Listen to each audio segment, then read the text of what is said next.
Hey there guys, I am SonicGhost and welcome back to some more Let's Play Legend of Zelda Majora's Mask. Last time, we climbed up the waterfall here in Great Bay and we raced against some beavers multiple times. And doing so gave us a piece of heart and also another empty bottle, making 5 empty bottles here in the N64 version and 6 in the 3DS thanks to our extra empty bottle you get in that game. So before we start, I want to mention I went out of my way and I got me some extra Deco Nuts here to fill us up to 20, because I will be wanting these here coming up very soon. But now it's finally time for us to play Lulu a song. We've learned the new wave bossa nova quite some time ago, so it's time that we played it for Lulu here. Let's go ahead and play her the new wave bossa nova.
Yeah. I slept quite well. I just realized this when I opened my eyes. The passing of days is quite quick, isn't it, Lulu? Yes, Lulu. It's nothing to be surprised at. Although my eyes were closed in sleep, I still see everything that occurs in this ocean. It seems Lulu is confused. Regrettably, there is no time for idle conversation. Now then, proud Zora warrior. The open seas of Great Bay have need of your might. Quickly, climb onto my back.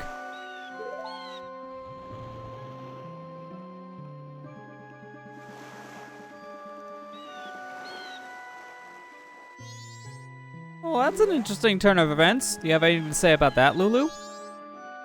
Mikau, what's going on? And my voice? What happened to me? Seems she's a little bit confused as to everything going on, just like that turtle said, so we'll have to just leave her for now. Why so slow? Hurry up and fire your hookshot into the palm tree on my back, Link. Of course I know your name. Didn't I say all is seen by me? Well, he even knows about our current human form too. Great Bay Temple ahead. Swimming prohibited due to murky water. Well, luckily for us, we don't need to swim over to that dungeon. We can see it in the distance.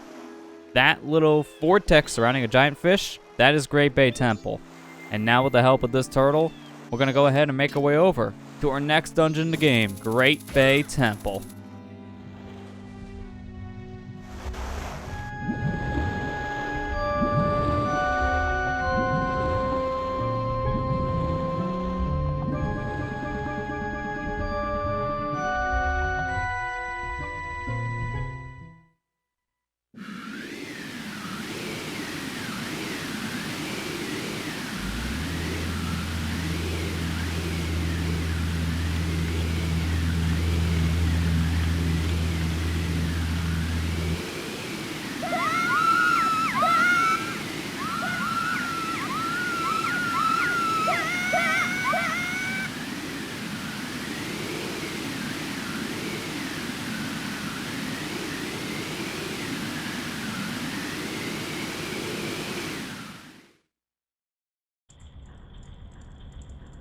Welcome to Great Bay Temple, an area not even the Gerudo pirates can enter. But we luckily are able to, thanks to the help of our new turtle friend here.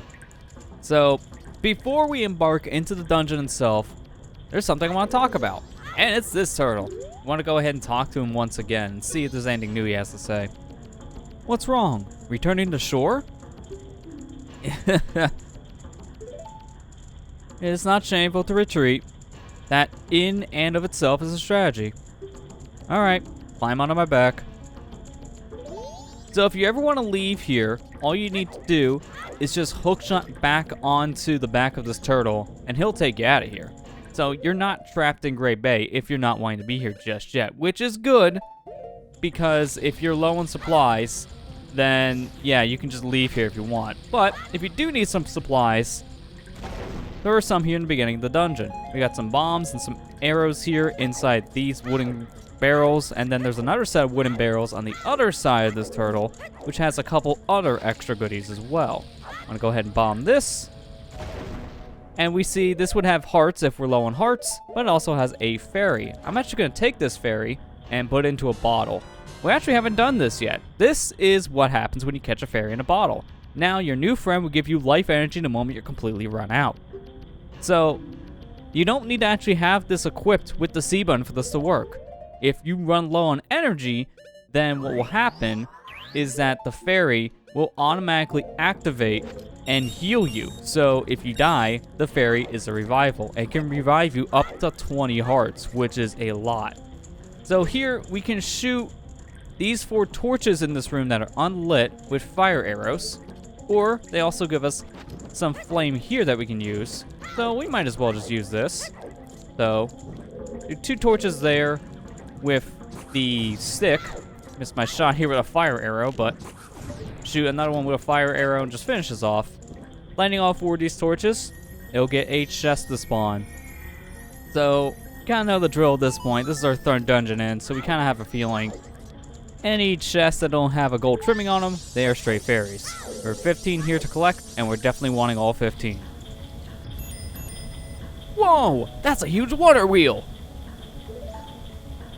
You're not kidding there, Tattle. That thing is gigantic. Definitely want to be careful around that thing. I imagine that would just flip us right off if we get close to it, but I have no idea how we even get close to that thing. So yeah, for now we'll just admire it. Up here we see a bunch of rupees, but there's also this guy here. Go ahead and kill ourselves our spider friend. Once we do so, the sculpture will drop a stray fairy. So that was the whole reason why we did that, is this singular stray fairy. Wait for it to come to us, as it can take a while, and there you go, that's our 2nd one. Gonna wait here a moment, as when that text is on screen, you can't pause the game to equip anything, so have to wait there a moment so we can equip ourselves a Zora mask. Here, I'm gonna go ahead and mess around with this little mechanism here, so if I push or pull this, doesn't matter which direction, go ahead and turn this cog. Turning this lever here will kind of change up the room here a little bit. That turns off the main water supply here from the yellow pipes, which in turns turns off this mechanism in the center of the room. So that doesn't help us at all right now, because notice how the platforms are frozen in place, so we can't proceed. So for now, let's just push this lever back into place, as this is kind of useless to us at the moment. We'll remember this for later in case things do change, but for now, it's best to have the water activated.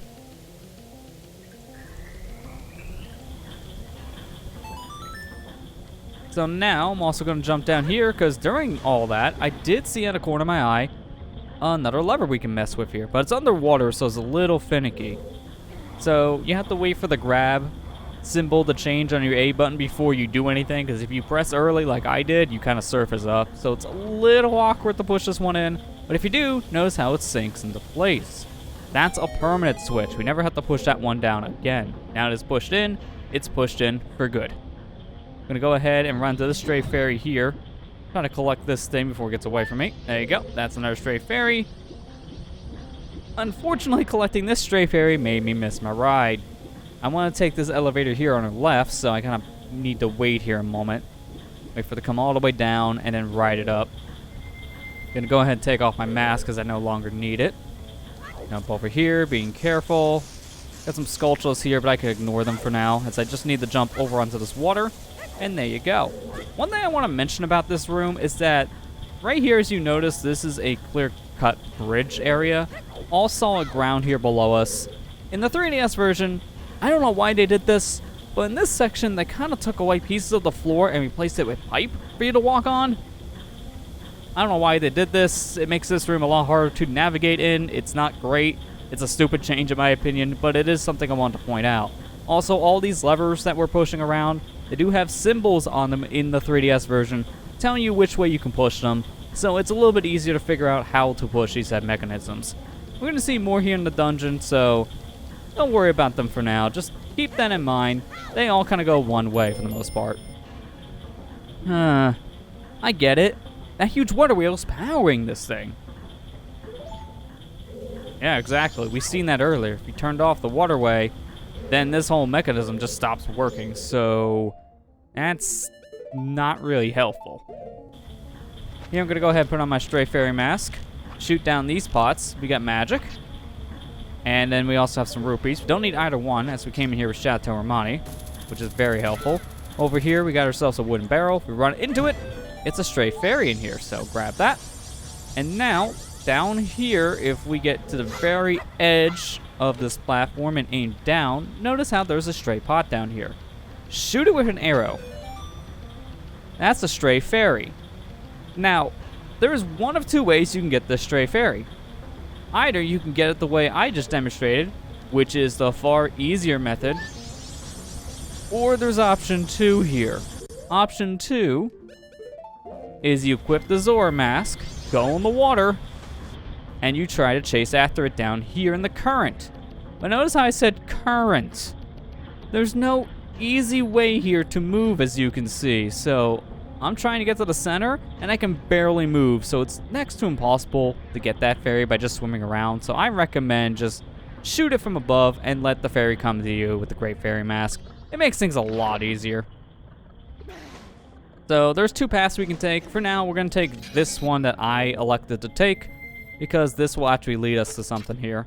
We got ourselves a gold trim chest, and we kind of already know what this means. I'm going to go ahead and just line up my shot a little bit better. Also, get my Great Fairy Mask back out, as we never know. There could be a Great Fairy. In fact, this one in this pot. I played this game too much. Go ahead and open up this chest while the fairy collects. When the fairy's going into us, we get the overwrite the cutscene with the chest cutscene, which is very convenient. Here we got ourselves the dungeon map. We already know what this does. Gives us a map of the dungeon. We know how to use it. So let's just go ahead and equip ourselves Zora mask. Jump to the water here. And we got our little skullfish here we can just easily take out. But then we also have a new type of enemy here. This is a Dexy hand. Just be careful. Look, it's not my fault if you get too close and it grabs you. Yeah, so like Tattle said, if you're too close, the hand will grab you. And it'll just fling you around until it's tired and throw you away. But if you do get grabbed, fear not, because you can't get out. As a Zora, just go ahead and use your electrical barrier attack and it'll instantly destroy the hand. And anything else around it in that case, because there was another hand. So, yeah, that makes things pretty easy there. Just be a Zora and just attack it. Okay, that was weird. We kind of clipped on top of the lily pad, but that worked for me. Want to go ahead and kill all the Dekubabas here in this room. Or we could just leave, that too, yep. Sometimes when you try to jump around water here as a Zora, he just instinctively wants to swim.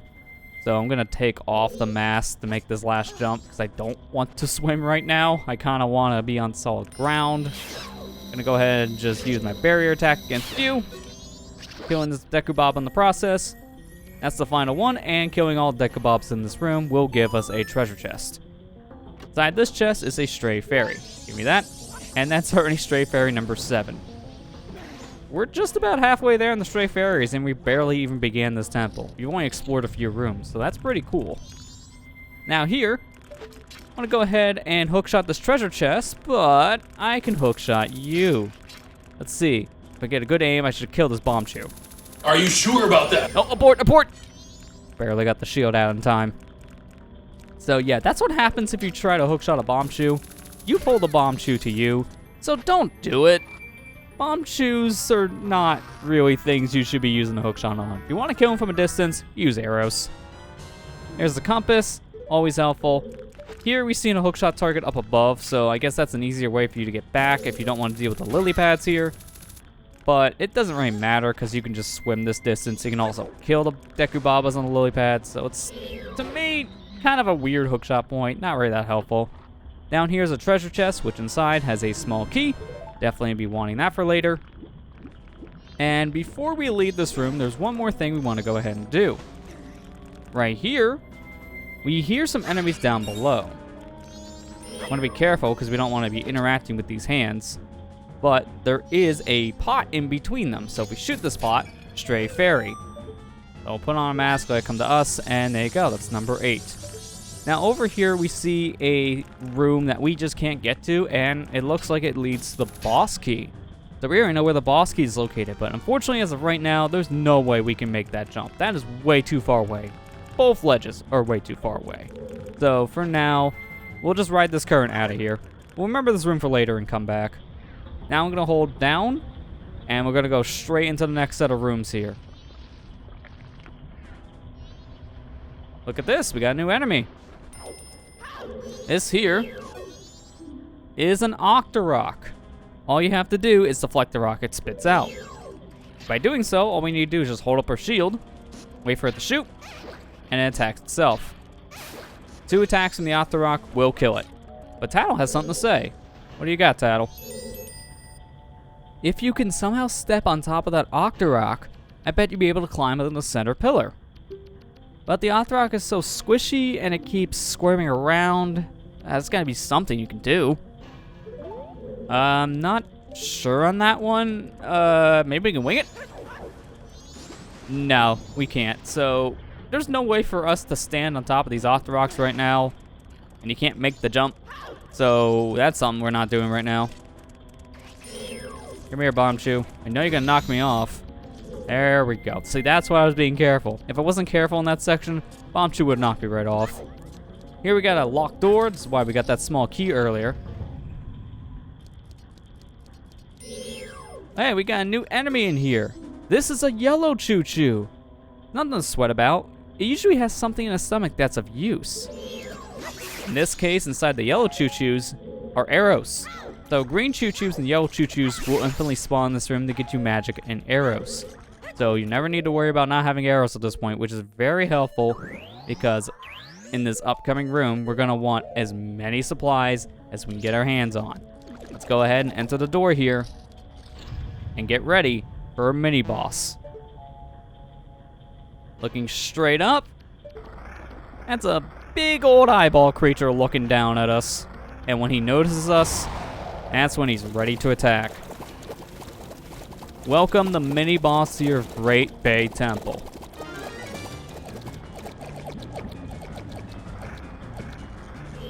Notice how when we're targeting it, I can't get a lock on. Tattle won't tell me what this is because these bubbles, they don't have descriptions. They're just bubbles. So for now, we don't know what this guy is called, but we have an idea of what to do because we see an eye. So if anything has taught me anything in life, both video games and actual life, you never want to get hit in the eye. So in this case, I can't shoot it, so I can use a Deku Nut, which will do damage. It will knock off bubbles, and Deku Nuts will also destroy bubbles too. So that helps. Shooting the eye with the fire arrows will do the most damage to it, so I definitely want to shoot that eyeball with a fire arrow whenever possible.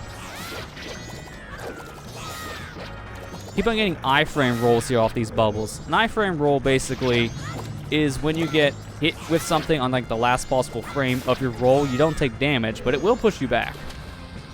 Here I'm gonna go ahead and use a bomb, which will also do damage. At this point, all the bubbles are off, which means this creature is free to move around. At this point, we might be able to finally get a good lock on and get an idea of what this thing's called. And as you can tell, no, we cannot. This boss is kind of an annoying thing to fight because of all the bubbles here. It really makes it hard to lock onto the actual boss itself. So we need to kill all these eyes before we can even get an enemy description of this mini boss here. So there we go. Now we killed all the eyes, we can actually tell what this thing is. This here is Wart.